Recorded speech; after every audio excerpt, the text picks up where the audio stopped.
Good afternoon. Hi. So, I want to know all about you and who you are, and I want to first ask you again, what's your first name? My name is Kate And I'm Wayne. Wayne, and your last name? Brodie. Awesome. And where are you from? Creekmore, North Carolina. Okay. And where are you both from Creedmoor? No, I'm from New Jersey. You're from New Jersey. Wow. Well, tell us a little bit about yourself. We've been married 11 years, been together 13 years, 15. 15. Wow. We have 4 children, 37, 28, 22, and 18. Wonderful. And now it's just down to 1. It's down to 1. Yes. Awesome. Well, tell us a little bit about yourself. What are you doing now? Well, I'm the assistant manager at Home. It's a super decor store here in Durham, and I'm also a facility supervisor part-time for Walltown Recreation Center, City of Durham. Awesome. And I work for Best Rental in Durham. Very, very good. Well, the Brodies, as I can call you, Yeah. I want to know, what was your situation before you arrived at Durham Regional Financial Center? Wow. We, Wayne worked for Honey's for 13 years, and when Honey's on Guest Road closed, he wanted to stay in the restaurant business. So my father, who was 80 years old at the time, said, well, I'll give you all some money to invest in a restaurant. He would invest in the restaurant. So we both, now I was a victim advocate in Granville County, and then this chapter leader for Mothers Against Drunk Driving. So I was like, okay, well, this is going to be easy because Wayne can run a restaurant and I can work in my office. That's what we thought. That's what we thought. But when we opened the restaurant, it was a lot more. So we booked, so he didn't have, Honey's had closed, so this was going to be his income, our income, so it was his job. I was I worked for a nonprofit, so Wayne's income was the main income for our home. So when Honey's closed, and my dad was like, okay, so we thought the restaurant was going to be easy since he had worked for Honey's for 13 years and he had a good clientele from the caterings he had done with Honey's. It was far from that. Okay. The restaurant ate up all the money, so we couldn't make any payments. We had no paycheck. Oh, wow. We had no paycheck from A year, over a year. So we had no income. So we decided to downsize. We closed the restaurant in Creekmore in Moved to 6 Durham. months. Moved to Durham, and it was a little bit worse in Durham, so we ended up closing the restaurant altogether. So had Okay. to go back to work. And we closed the restaurant, and it was hard because when we first came to Durham Regional Financial, It was a year behind already. yeah, it was 8 months behind our mortgage. Okay. And And how did you hear about Durham Regional? well, being a victim advocate, I assist victims, and I knew about North Carolina foreclosure prevention. Okay. So when I went on that website and filled out the information, they sent me something back saying, oh, you're not at the right spot. I'm like, and you need to call one of these local numbers to help you. So your number was one of the local numbers. So I said, I'll pick this one that's in Durham, and I'll see what they say. So I called, and from there, we had a big like session orientation where they introduced you to Durham Regional Financial, and we sat there. Miss Beasley was a facilitator of that orientation, and we were sitting there, and there was a lot of other people there. So we were like, oh, and she told us how much money was available for Durham Regional Financial to help people, but it wasn't guaranteed that you would receive any of that or that you would be assisted at all. Okay. And so they gave us the packet. So at first, when you see this big packet and all the information you have to gather, you're already stressed because you don't know where you're going to lay your head. And we were already receiving letters saying that they were going to sell our house, auction off our house on We had a deadline. January 25th. Wow. And we were here in November. Oh my goodness. Okay. Yeah.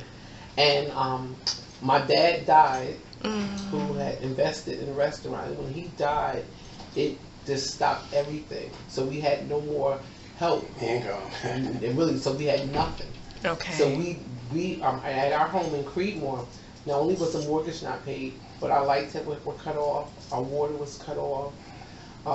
We had to stay at my dad's house, and we didn't know what we would do. I had a stroke. Oh my goodness. And then I had a second stroke in the midst of us trying to work this out. So he had to be at the restaurant, and it was the patience, the persistence, the support that Durham Regional Financial gave us, that we didn't just give up and just say that they can have it. So they kept us, they notified us, they told us whenever we would bring something in, they would make copies of papers that we had. Okay. And they were like, okay, this is the ball's in your hand.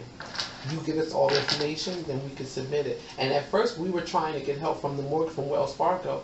They were giving us the runaround. We would send them. They gave us the runaround for about 3 months. Yeah, so it was like they wanted us to lose the house. You didn't send in this paperwork. We don't have that paperwork, which we faxed all the paperwork to them, and we were doing it from the restaurant. It. Okay. So we knew we had sent, because I kept a file of every time I would send them something. I would keep it and I would stamp it with our stamper showing the date and time when I sent it, who I spoke to, and so it was sometime when I would be on the phone yelling at them like, why are you trying to make me think I'm crazy? I know what I sent you. This is what you told me. I didn't tell you to send that. And I'm like, and then they were saying, well, you can't send them pieces at a time, but you didn't ask me for everything. You asked me for this or that.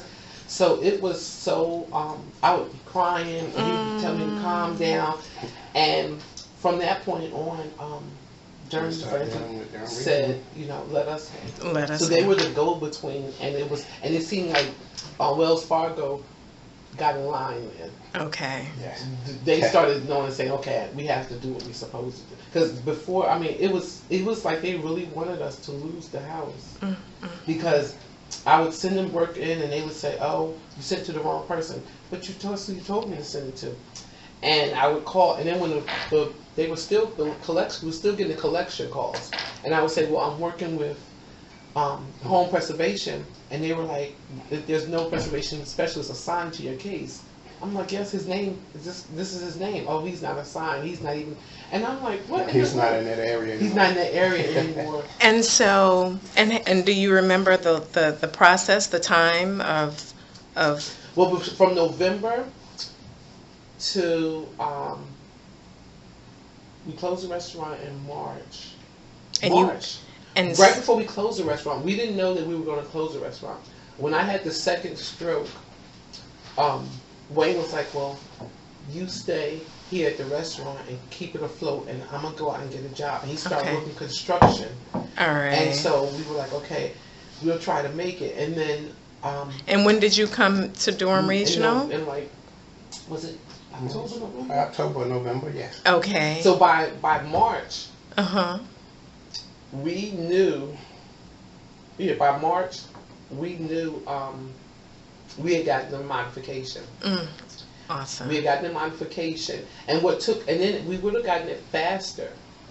But in the process, Granville County had put a lien on our house that we knew nothing about.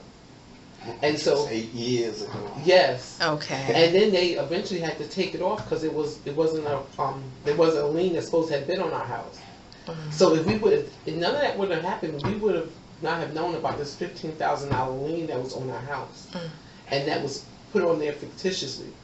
So eventually, I went to Granville County and was like, "We never knew about this," and they said, "Oh," and there was so many errors. They were like, "Oh, the sheriff didn't know where you lived.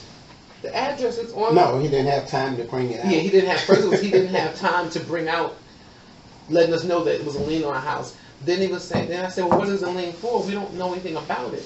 Then they said, well, you signed for a bond. No, we didn't. Wow. And so the runaround, eventually they contacted saying that lien is not for you.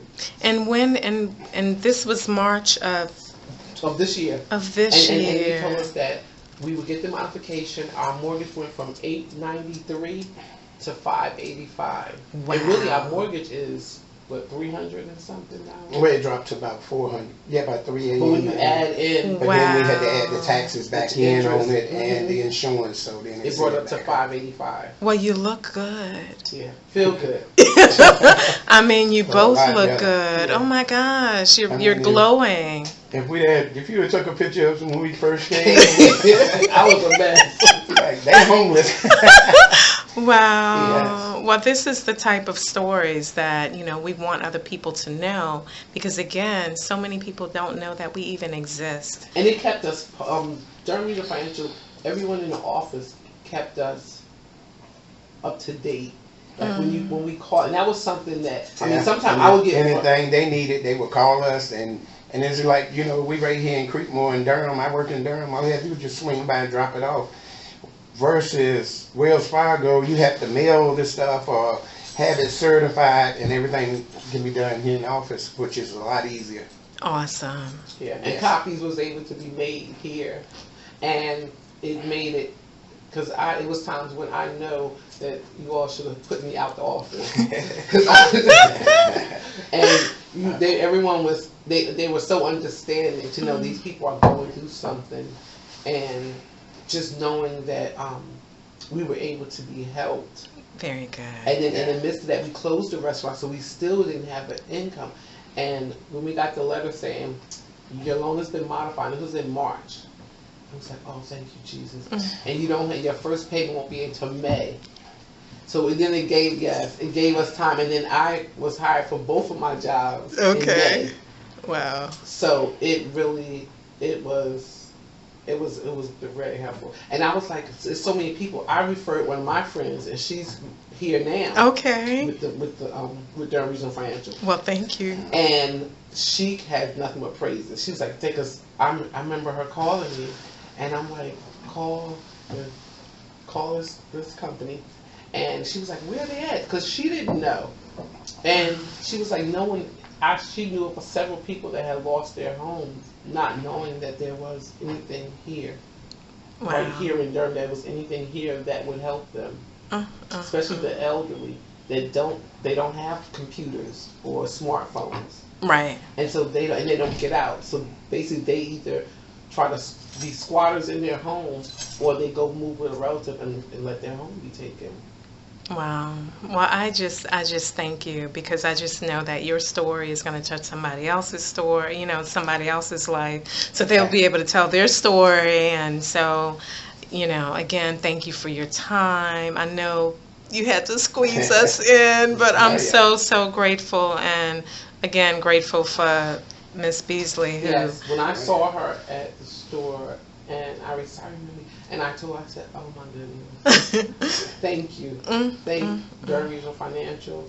You were a blessing to our family, because that was our home. That's our home. We purchased the house in 2004. We raised our kids there. The younger ones were raised there, and it was just like tearing us apart. Like, oh my goodness, what are we going to do? Sweet. Well, I'm going to stop this tape now and say thank you.